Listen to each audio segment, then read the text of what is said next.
Originally scheduled to introduce our distinguished guest was my mother-in-law, Annette Kirk, but I guess they're held up by traffic or so, and we're going to spend some time with you this evening, so we'll have time to catch up.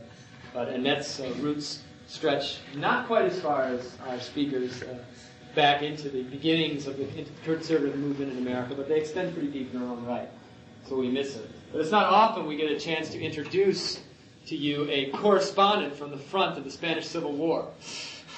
A rare treat indeed. You actually covered the Spanish Civil War, of course. So we have someone whose roots far precede and predate even our own conservative intellectual movement in America. Dr. Kuehnelt-Leddihn is the author of, how many books are you now? 8 or 9 or any more?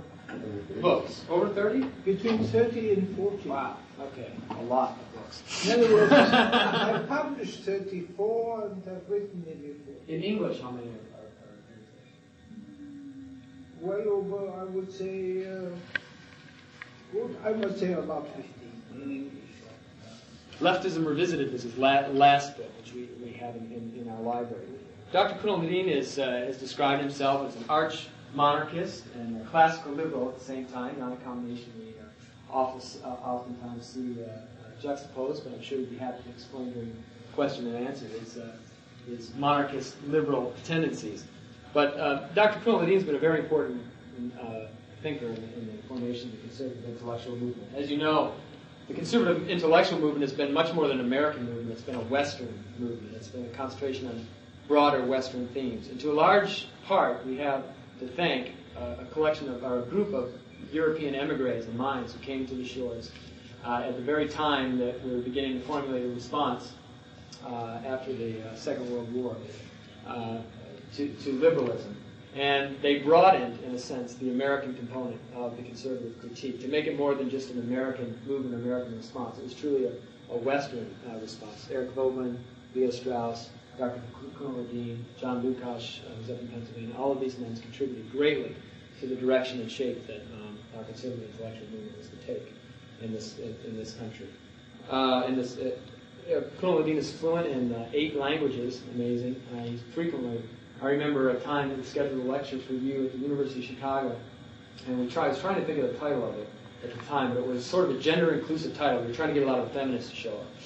And it was something about gender issues in the 90s or something, with European thinker Erik von Kuehnelt-Leddihn, thinking we'd get a lot of these feminists to show up and hear a European talk about gender issues, which worked. We got a whole bunch of women's groups to come. And he didn't get 5 minutes into his talk where he started launching into Hebrew, talking about the garden, about Eve, and then about women's role in history, and the collection of about 30 women jumped right up, shook their heads, and marched right out of the room. So they didn't give him the benefit of the doubt to stay here and hear from him. We had you once at Yale as well when I was a student. I remember having you come and you were with Cleant Brooks, and I remember at the time walking him up to his lecture. Dr. Kuehnelt-Leddihn took the opportunity to give me a little sort of existential lesson of conservatism, so to speak, a day-to-day lesson. As we were walking up the stairs to the room where he was to speak, the stairway split into 2, and I just unthinkingly started walking up to my left, and I heard this voice behind me, "Oh, Mr. Nelson, you must always go right. You must never go left." And so we dutifully took the right way up the staircase. So with that, I want to introduce, without further ado, our speaker who is speaking to us on a provocative subject, sorcery. So Dr. Kuehnelt-Leddihn, we invite your remarks to us today. Thank you for coming.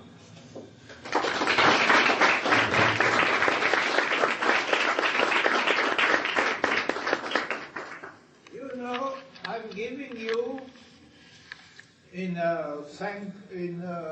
Halloween reception a really serious lecture, because for us Europeans, October the 31st is a very serious day. It is celebrated in many, not in all European countries. It is Reformation Day. But for you, of course, it is something else. And then I want to talk about serious things, and that is about sorcery and allied subjects. So the first time, as a very young man in Swedish Lapland, in a hotel of the Swedish Tourist Association, I met a young student who in the summer months took care of that hotel in Salta Luokta, and he told me about his experience with sorcery, and that is, there was a tribe of Laplanders coming down from the way, way north to Salta Luokta, and among them was a man called Per Utsi. Now Per is of course Peter Utsi, and Peter Utsi was known really all over Sweden, because even Stockholm newspapers very often wrote about him. And he was a great sorcerer. So he looked him up and said, Per Utsi, and you say to a Laplander, address him with thou, second person, in a friendly way, thou, Per, and then you are a great sorcerer. Say, no, the people always exaggerate. I'm like my father, of course, he could do everything. With me, sometimes I'm lucky, sometimes it's a failure. And he said, well, do something, please, startle me. And he said, well, is there a small object which you haven't far away from here? Well, he said, yes, I'm engaged, and my fiancée is in Uppsala, she's a student too, and she has for me an engagement ring. I said, that's easy. Places the engagement ring into his hand.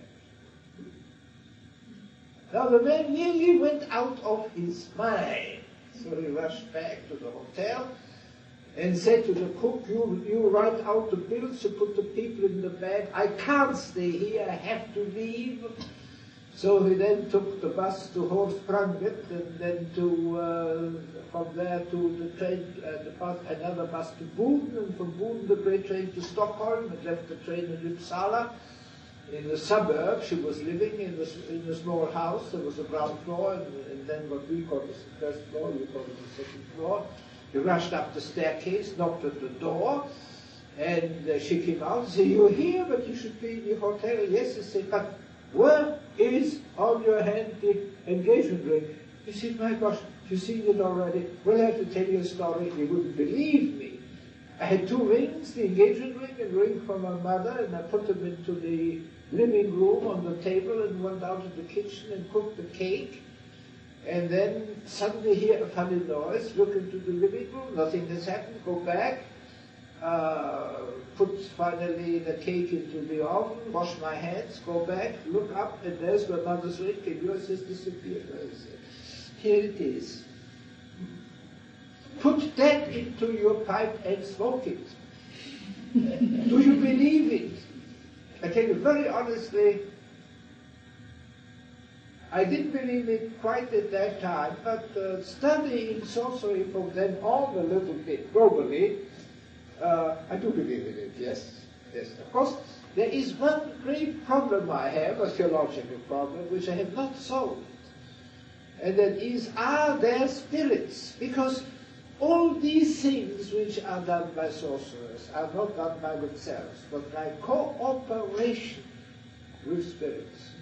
And the question is, are there, besides good spirits, angels, and evil spirits, demons, are there neutral spirits? And I need to believe very much so, I can't prove it of course, that there are really also neutral spirits. Now, of course, also there are, needless to say, there are evil spirits, and neutral spirits. The Muslims believe in them, the jinns. The jinns are neutral spirits. Now, I had a brilliant brother-in-law who was a psychiatrist, the assistant of Ragnar Jaurek. Ragnar Jaurek, professor of psychiatry, Nobel Prize winner. But what happened then was already under his successor, Professor Pötzl. Ragnar Jaurek was so famous that we had him on our 500 shillings bill. The successor was Pötzl, and then my brother-in-law had a problem, because what has happened in Upper Austria, another province, a peasant woman, aged about between 40 and 50, worked hard in the fields with the man. Our peasant women do work in the fields. They sat down for lunch, and they had a big contained in the middle a sort of soup with mixed. And she stared at it, and they said, "Mother, start, the soup's getting cold." And instead of starting, she started to shout frightful curses. I mean, curses against God, obscene shouts. They were absolutely terrified. By the evening, then finally, she was brought in an ambulance, practically tied over to the provincial hospital. They couldn't do anything with her. She was incommunicado. She shouted, she scratched people, she spat at them. She was really beset by a devil. And since they couldn't manage her, she was sent to Vienna. And then when she was in Vienna in the clinic, which is of course a university clinic, certain clinics are entirely united, the Professor Pencil who dealt with her had no answer. It was not hysteria, it was none of the known phenomena. So then he told my brother-in-law, saying, "Now look here, have a look at her. Because I just don't know what that is. I never experienced anything of the sort." Now, Pencil was an agnostic, my brother-in-law was a devout Catholic. And then, of course, the suspicion arose in him, she's possessed by the devil. And then he made a very interesting experiment. He had 2 crucifixes, one wooden one, which his very saintly mother had brought to Pope Pius X, and he had blessed it. And then he had the silver crucifix, which had been blessed by the body, was hanging over his desk. Now, he put the silver crucifix into the right pocket of his white medical cloak and approached the woman, of course accompanied by 2 men. She was dangerous. She was fighting, scratching, attacking, and showed her the non-blessed silver crucifix and said, "Now, my dear lady, don't you think it's a beautiful crucifix?" She leapt at him just like a jaguar or like a leopard, and immediately put her hand into the right pocket of his overcoat and tried to vomit or spit, you see, at the crucifix which was inside the coat. So then he was convinced she was really possessed. And of course, the case of possession, I know a number of them, this is not the only one. This is the only one I have a sort of nearly personal relation. You know? So then he went to the cardinal in itself and told him the case. The cardinal said, "You know, I mean, to exorcise people is very dangerous, very often. The famous case of the Père Surin, now I don't want to go into the history of the possessions. He became himself possessed and was possessed for over 10 years. You know. So in other words, what is important is the holiness of the exorciser. And then my brother-in-law volunteered and said, "We know a young priest that my mother has paid for his study." And he said, "All right, send him to me," and I gave him further instruction. And that had a happy ending, because sometimes the exorcising efforts are taking days. In this case, after the first works of exorcism, the woman collapsed crying. And in other words, she remembered everything, of course. She remembered everything. But she said there was just like a cloud to which she put her hand, and what she had to shout, some words she didn't even understand herself. You know. In other words, another person had taken possession of her. Now it's very funny that today among progressive and like modern and up-to-date Catholics, I mean, they don't like such stories. And I had that, I had an experience once in Collegeville, Minnesota. Collegeville, Minnesota, there's St. John's College, or this is now called maybe St. John's University. It's a very big Catholic place of education run by Benedictines. And I made myself very unpopular for other reasons. But anyhow, these good months, and they said, "Do you know something about our great founder, Dom Virgil Michael, or not Michael Virgil, I may make that mistake. He was an outstanding man all over America. And I said the only thing about know him was this very small booklet about a monk who had exorcised a woman in Wisconsin. And he has written the preface. These monks were looking at each other, oh my gosh, why did our wonderful saintly founder dabble in such affairs? Because after all, possession may be happening in the Bible, but nowadays it's ridiculous and so on. And they felt very ill when they experienced this. Now, of course, I do know about possession. I had a great friend, a Lutheran minister, with whom I think back very gladly, Petsamo, which is the Finnish corridor of the Northern Sea. He had a friend who was a Lutheran missionary in Central Africa. And this friend of his told him the story about being attacked by a black, totally naked black little girl of about 10, 12 years, who shouted the most terrible curses at him, all in fluent Latin. That's another nice case, you see. So these things, you see, exist. They really, really happen.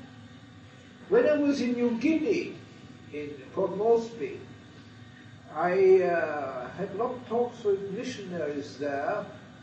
One was skeptical, the other one said there's no doubt about it, because I had read the book of Father Dupeyrat, a French missionary, who had an experience of lycanthropy.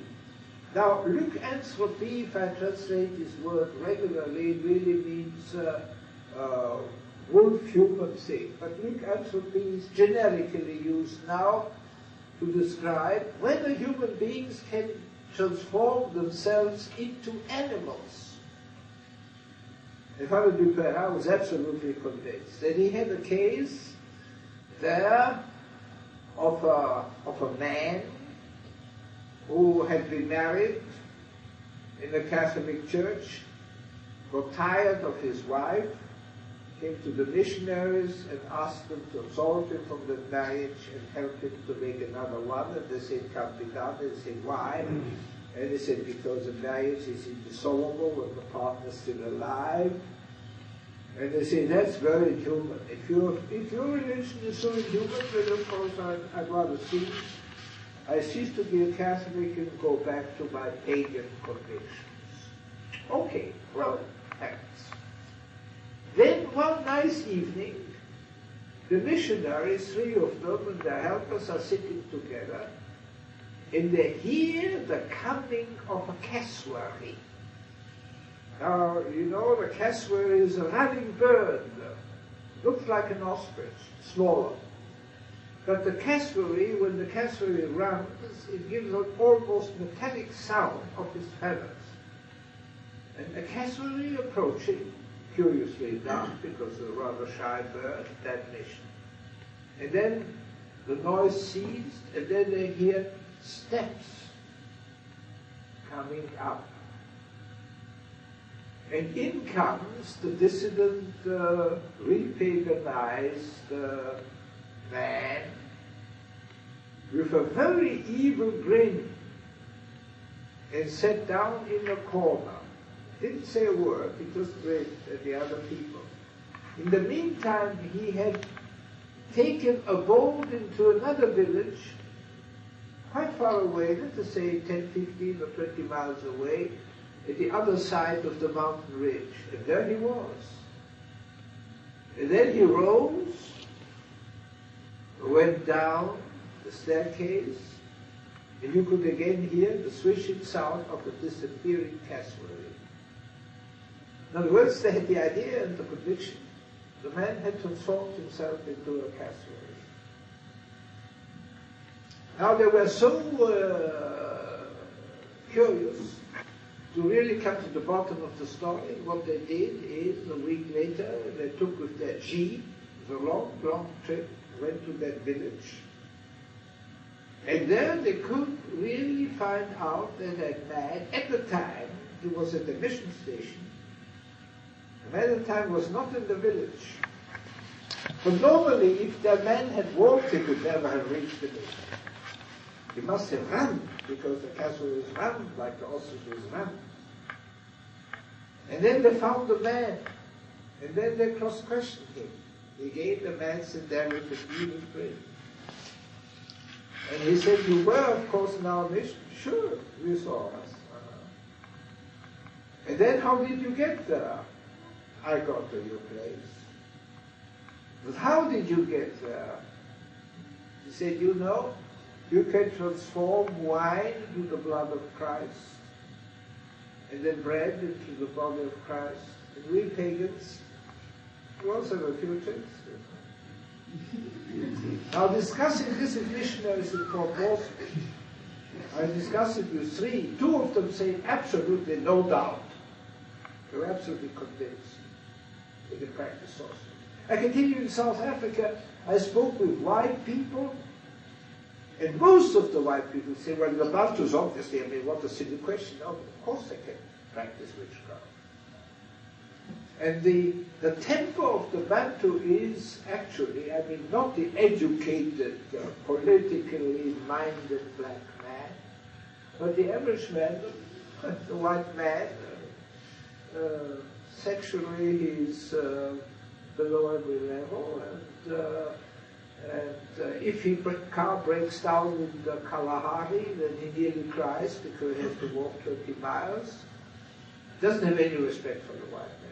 And then finally, the white man, he can't practice even witchcraft. All he has is his technology. So in other words, the feeling is, they see the average black man in South Africa, they look down on the white man. And one of their prides is exactly witchcraft. Now, I was also in Haiti. In Haiti, I was interested, of course, about the zombies. Now, the zombies, on the other hand, have a perfectly natural explanation. Zombie has nothing to do with it. But you see, we know, I mean, we Westerners, we know two of their poisons. In other words, in the case of a zombification, you don't find that word, of course, in the dictionary, the zombification of a person, the first poison makes him nearly dead. Only the most careful investigation shows you the person isn't dead. Then he gets injected within 24 hours, must be injected a second medication, and then he wakes up, but cerebrally deeply damaged already. So that he obeys, whatever you call him, he obeys, and he gets thin, he gets very, very thin and weak, but obeys, absolute obedience. But then he must be regularly fed a third medication, and that third medication is unknown to us. In all cases when zombies were discovered, and they're again discovered in Haiti, the problem is now how to keep him alive, and we have never succeeded in keeping zombies alive.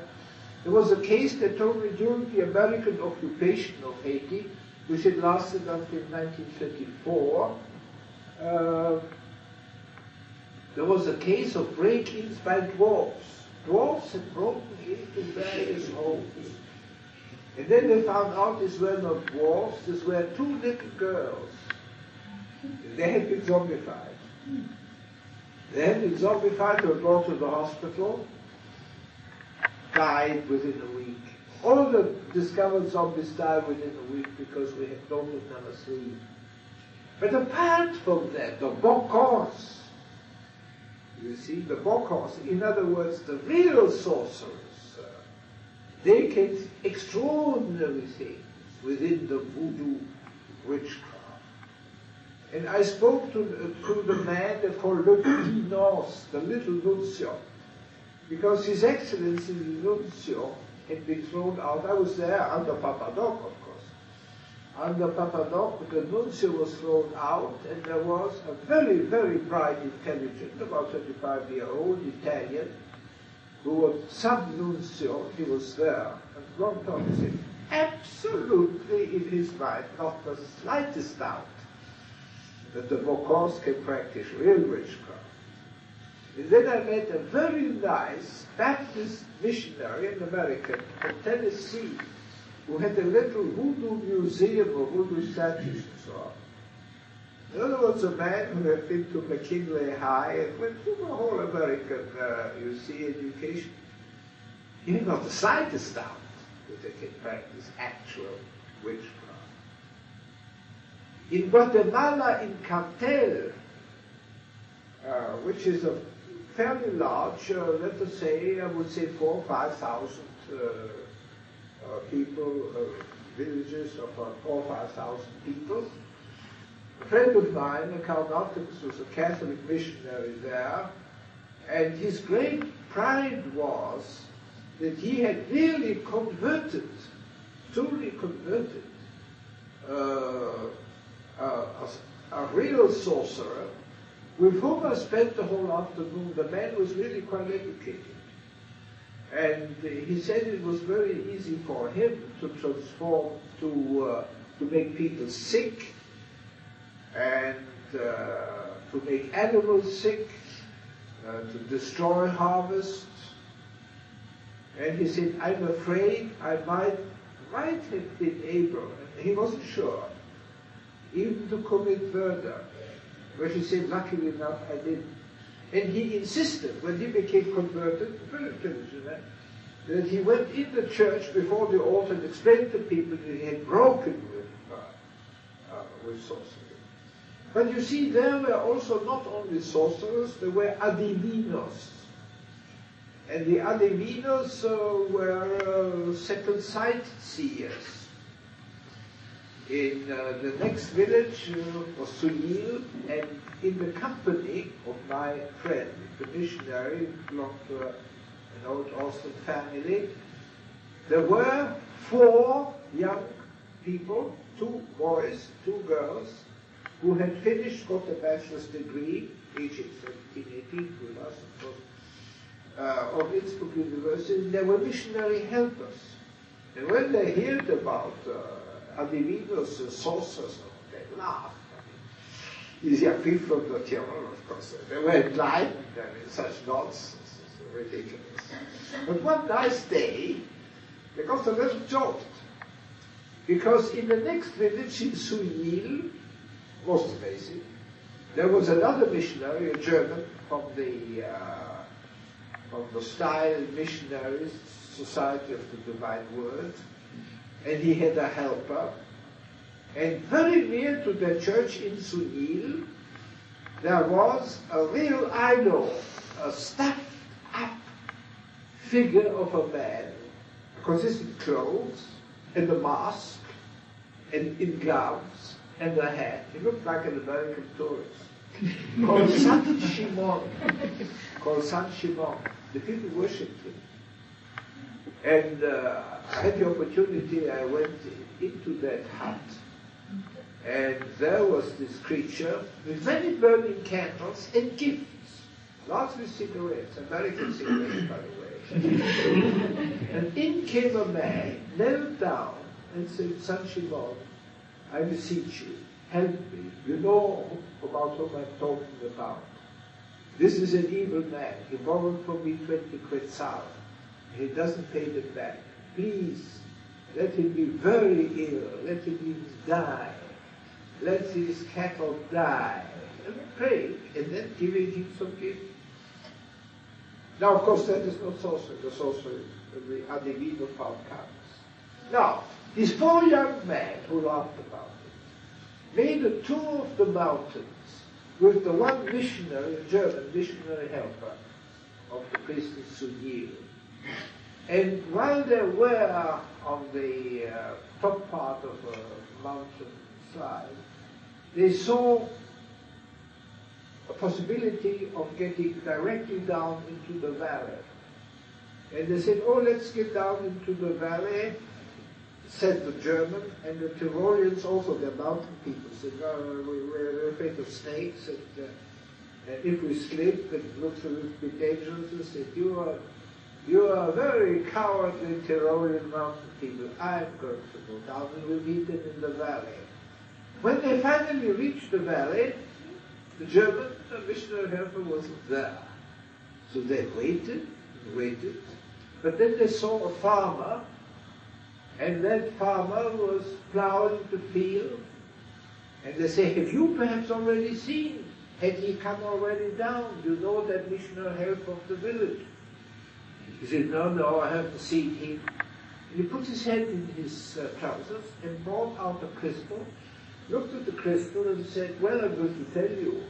He saw a wonderful big red flower, so he climbed towards that flower, but the flower had a big thorn, so he wounded his right thumb. And then he took his handkerchief and put it around the thumb. But he'll be here in about 10 more minutes, a quarter of an hour, and so he came with the handkerchief around the thumb, with the flower in here. And so these Tyroleans are really a little bit frightened that these supernatural things are so rare. Now I'm looking at my watch, not to tell you too many stories, but now I'll tell you a story of my own experience. And that was in Delhi, the capital of India. It was during my first stay in India. That was in the year January 1958. I visited the Red Fort, a magnificent Muslim building, because most of these buildings in Delhi are Muslim buildings, Muslim style. When I came out, I encountered the Sikh. Now you know the Sikh, they wear a turban. They really are, religiously speaking, to us much nearer than any other Indians, because they are monotheists. They believe in one God. They believe in one God. This was an elderly man, a man maybe 60 years old, and he approached me, very good English, and he say, I can tell you a past, and I can tell you a future, in all details.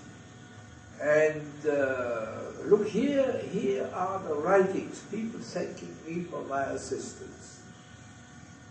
I don't like that. And I don't even like the idea, I don't want to tell you something else later, the idea that my future should be foretold. And I looked at letters written in German, French or English, and many of them with business headlines, with business headings.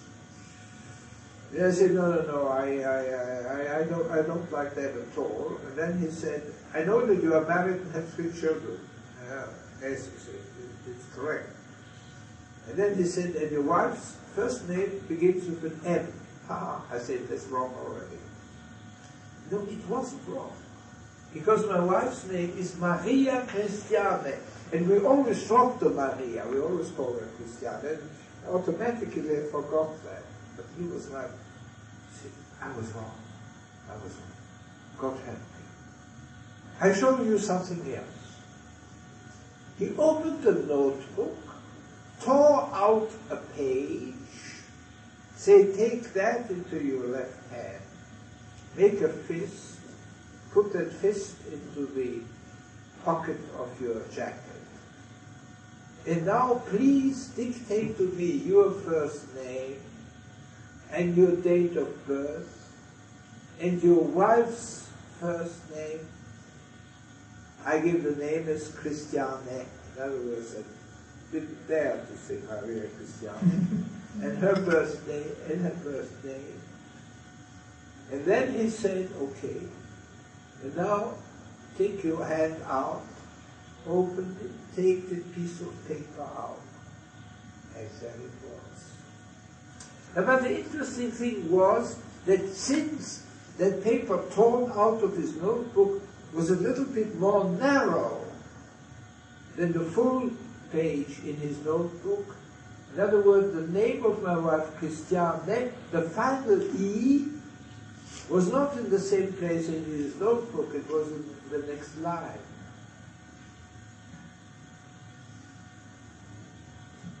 Natural explanation. Absolutely possible. Absolutely possible.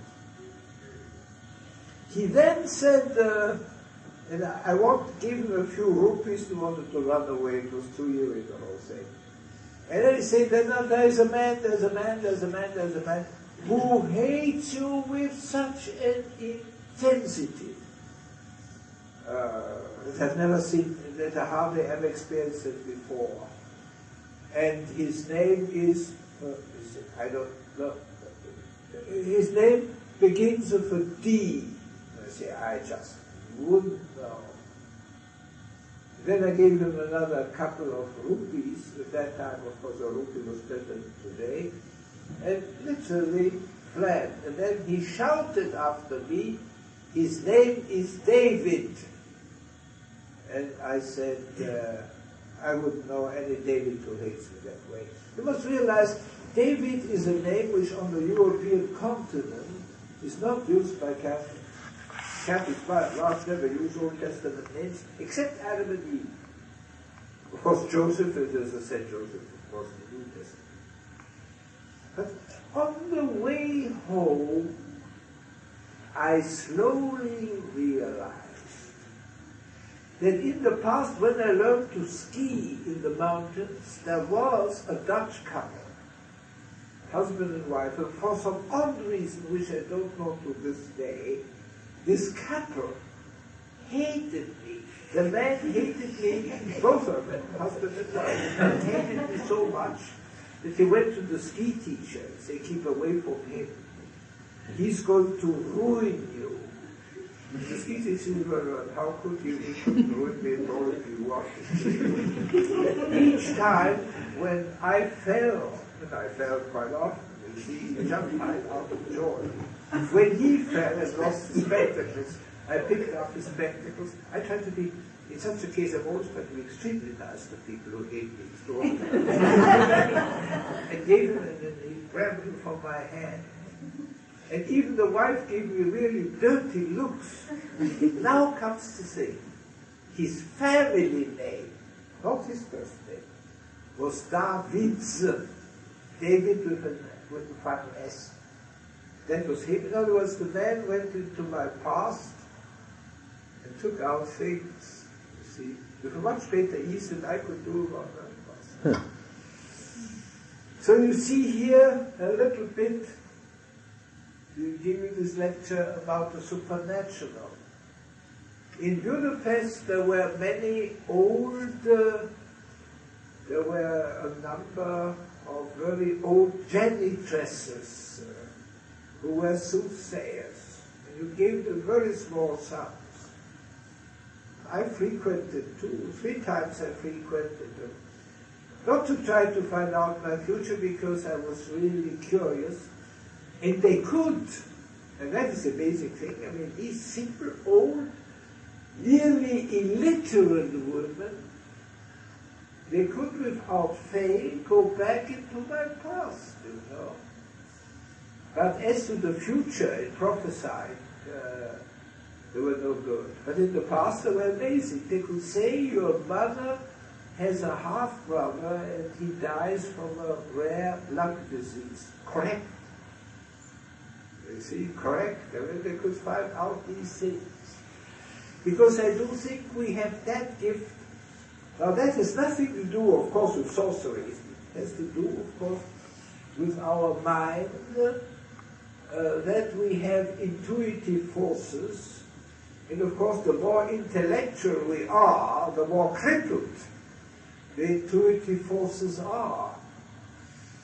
Because if, let us say, somebody would come in you have never seen before, and now you could say, well, that man is, of course, it's a man, and he's about maybe 25, that is still easy, and then like a typical chartered accountant, and immediately reason comes in, nonsense, nonsense, nonsense, it could be something quite different. In other words, reason then destroys the sort of effects of really natural guessing. And of course, obviously, there are other experiences I had, must say, supernatural experiences.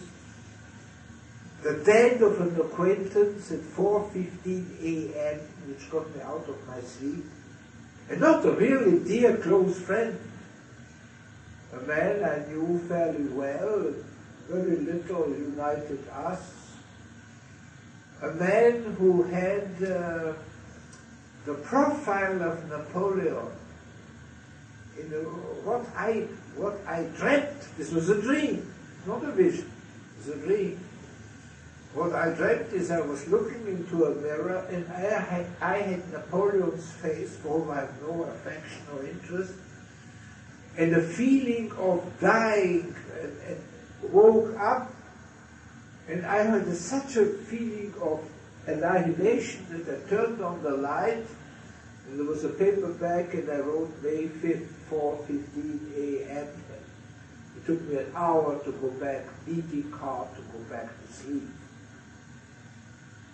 And then 3 weeks later I found out that at exactly that time, this man who did have Napoleon's.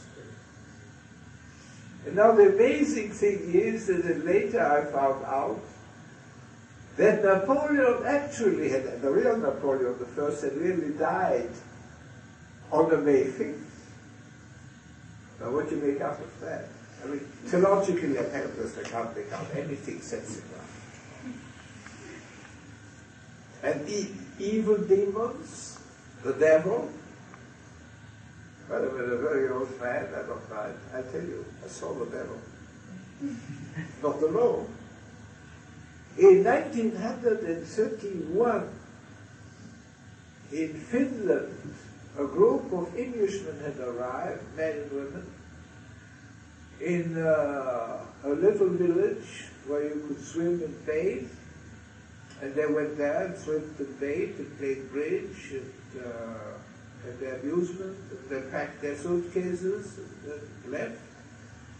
But then after they left, the people found out that they had really desecrated the cemetery. They had dug up graves and had mutilated corpses. In other words, using parts of corpses for some satanic sort of ritual. And then when I came back to Hungary, studied at the time in Hungary, not in Austria, a friend of mine who recovered from an illness in man, and he said, "Have you heard about that case?" I said, "Yes, I've heard about that case. Did they apprehend these devil worshippers?" And I said, "I don't think so." So in that moment, to both of us, Satan appeared as Satan is depicted in primitive books. Naked, reddish, horns, long tongue, trident. And we both exploded laughing. In other words, laughed hysterically. And then I later found out that in apparitions of the devil, this is a natural reaction, that you laugh hysterically. Now, of course, I know about the Navajos. I spent the summer of 1944 at Golding's, it's a trading post, where in that trading post I had short trousers, and a Navajo grinningly tried to pick a little hair from my knee. And the owner grabbed me, pulled me away, and I said, that silly man, was probably because Indians have very few crop of hair, plenty to pull on, I said. that is most dangerous. And he told me then the story in the presence of his brother-in-law, who had years earlier an open shirt with a little bit of fuzz on his chest and another one with a little fuzz. For a thing, a Yankee chai, where they drive out chindis, spirits, and that can be mortal. The man nearly died. Suddenly collapsed, a healthy man. Nearly died. And of course, this very intelligent trader, a very fine man, and who took in paying guests, you see, absolutely convinced of the power. And the monks with whom I stayed, the Franciscan monks in St. Michael, they were also quite ready to believe that they can practice witchcraft. So I think with this lovely sort of citation, I stop my lecture, and if you have questions, I'm here. $64,000 questions. I don't have the $64,000. Yes, please. What happened after you finished? When you What? stopped laughing at the devil? What happened? We immediately exchanged notes, the details of the devil, I think, what he looked like. Immediately we exchanged notes. And of course there was absolutely no doubt that we have seen exactly the same apparition. Exactly the same apparition. Now to tell you now an aftermath of that story, then only about half a year later, stayed with another friend in another city town. Wanted to go to his fiancée and explain to her why they should not be married, because basically they really were too different.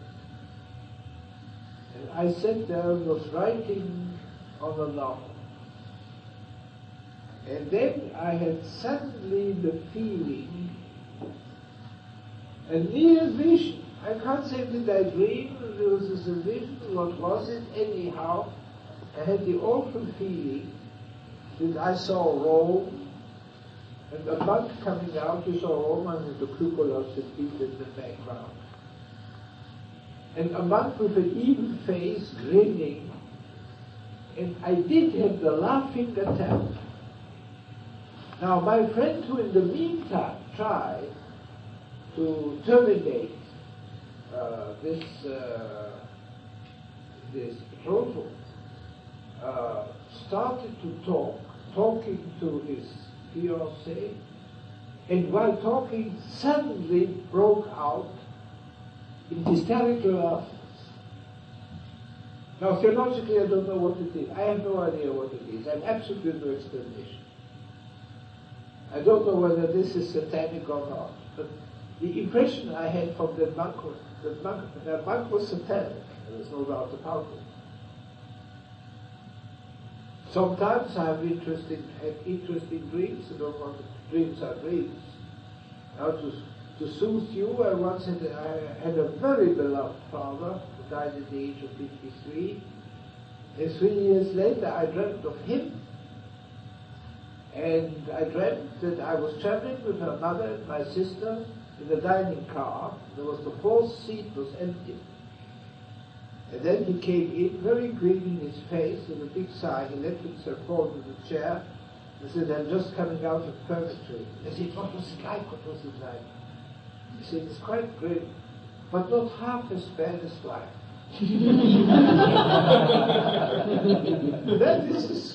That for you at least is the soothing idea.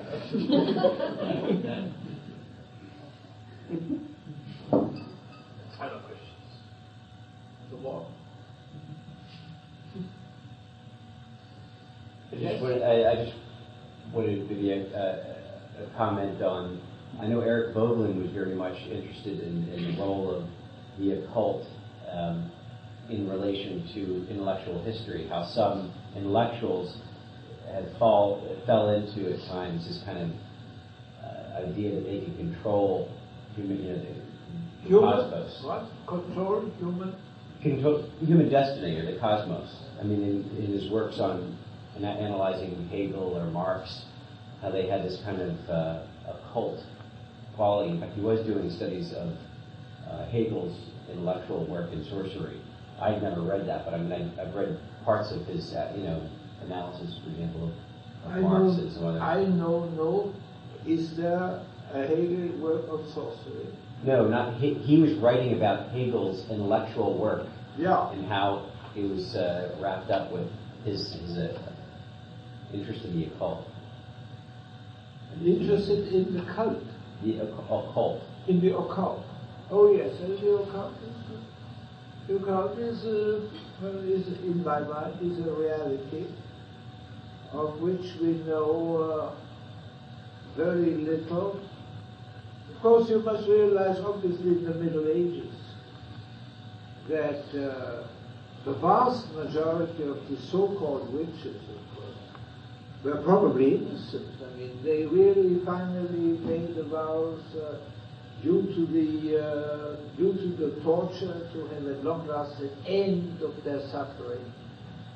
And on the other hand, there is a very good book by Professor Leddihn, professor in Oxford, on witchcraft in the Middle Ages, and she is convinced, not that she's not convinced that it was valid and active, but certainly that people honestly, desperately, and methodically tried to practice it. But the essence of the practice of witchcraft is collaboration with spirits. This collaboration with spirits. In other words, they do not have the power. They do know how to invoke spirits. It's not an intrinsic power they possess, but how to invoke them. As you can see, of course, my central experience in it, my central experience is the one in Delhi, because that is black on white. You see, that is black and white that you could touch with your hand. Unfortunately, I should have kept, because that doesn't prove anything. If I had kept that leaflet with my name, my wife's name. But the man was believing in God, because when I told him that he made a mistake, that my wife's name does not start with an M, on which he was right, he said, "Oh, God help me." And that came out of him. Sikhism, the religion, had come as an effort to build a bridge between the Islamic conquest of India and the Indian religion. But basically, it's basically monotheistic. It's basically a belief in a personal God, which they had. And during the English occupation, the Sikhs were very, very largely collaborated with the British, and the British trusted the Sikhs as they trusted the Parsis. So these were two groups which were really very collaborationist. And then perhaps the Muslims, because still the Muslims are monotheistic. But the Hindu world is one which, of course, is to us immensely strange. Immensely strange. There have many other experiences, but not of a supernatural order. Should we maybe break now? Yeah. Meals and people can talk. Yeah. Thank you for coming today, Dr. Kuehnelt-Leddihn. I'd